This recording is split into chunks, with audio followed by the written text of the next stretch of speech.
Hey guys, Jay here. I wanted to do a small video on my axial wraith. Got it back in January, and I ran it about 3 times, and I had started experiencing some problems. Um, Started to get like some sputtering effects, and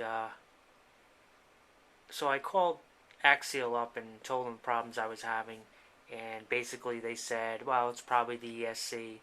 Um, so in about a week or so, they sent me a new ESC with the letter stating that the old ESC, there was nothing wrong with it, but just to be nice, they sent me a new one, and so I put that in, and it still had the same effect, the same sputtering and everything. Um, so I called up again, told them, yeah, the ESC's, I guess it's not the ESC, it must be the transmitter and the receiver. So they said, yeah, that's what it sounds like. Sent me a new one, and put that in, and I was still getting the same effects. Um, so I'm I'm used to running, lipo batteries. I'm not really familiar with the nickel metal hydrate batteries. So it was a very, uh, you know, it's a 6 cell, 3000. Um, so I mean, it doesn't have much juice. You'll get about 15 minutes out of it, maybe 20 tops. But I didn't realize that as they get low, um, you're gonna get um, that sputtering effect because the battery's low.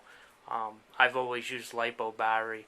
I'm still fairly new to the RC hobby, so I haven't, it's just one of those things I had never experienced. With the lipo, with the Trax, I only have Traxxas lipo, so with that, the power cuts, in half, and I mean, you know that the battery's, on its way out. The low voltage detection has been kicked on, so you know when that's going out. But didn't realize that this is something that happens when you use nickel metal hydride batteries in this. I don't have a 2 cell for this one yet. Um, so I feel kind of stupid after going through all that with Axial, but they were great. They worked with me really well, got the stuff to me fast, and I ended up getting, I guess you could say, I ended up getting an extra transmitter and receiver out of it. So not a bad deal. Um, so I want to go over some of the mods I did, and I guess I'll go over the first one.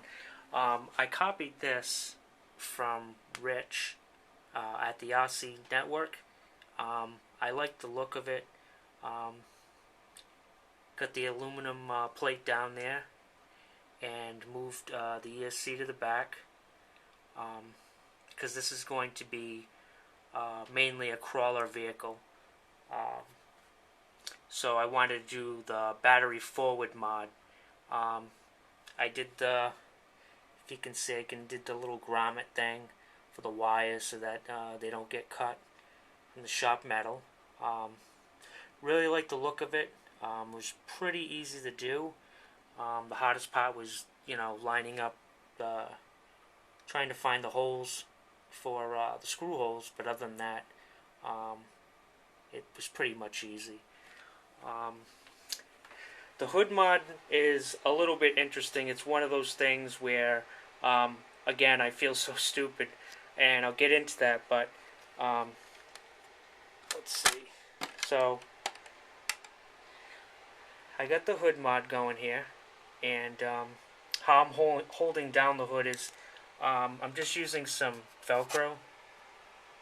I got some Velcro on the hood, and I know some people like to use the Traxxas pins and cotta pin thing, but I wanted for mine, I wanted a little bit more clean look so that you don't see pins sticking up.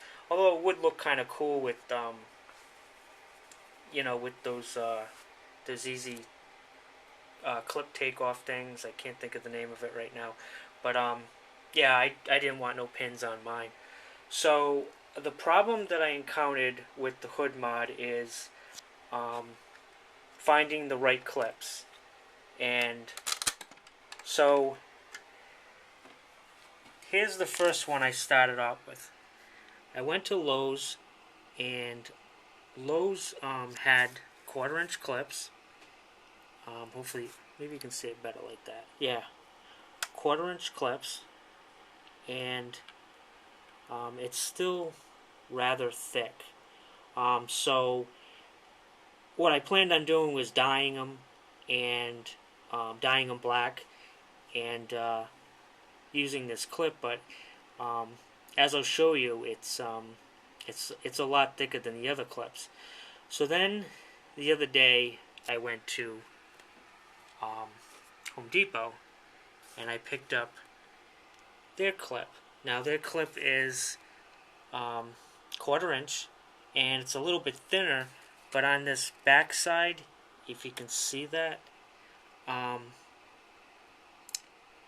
you go to put a screw and a nut through it, and this back part splits. So it's too thin.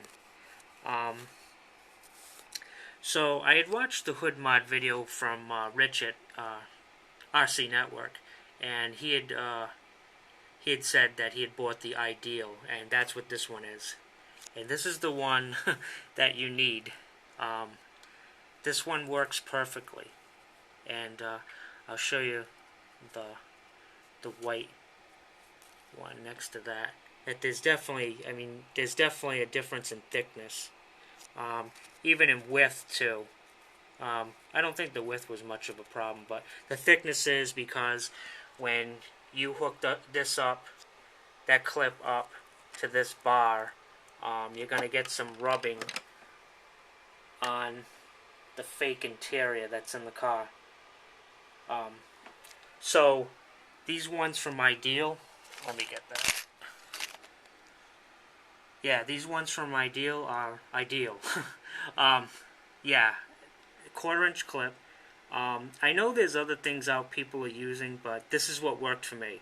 And so anyways, the reason why, again, I feel stupid because I spent probably, I don't know, 5 and change, I guess, between 3 different packages of clips for a $2 modification. So I kind of feel stupid about that. But, it's all part of learning the RC hobby, and I don't know, I guess maybe down the road I can find something to do with them. But definitely got to get the Ideal, or find something just like it, as sturdy. But I could have got my money back for these. But I just, $1 and change. I just don't, I waste more money and gas just going there. So anyways, I just wanted to point that out, and I think that's about it. Rate, comment, subscribe, and thanks for watching. Bye, guys.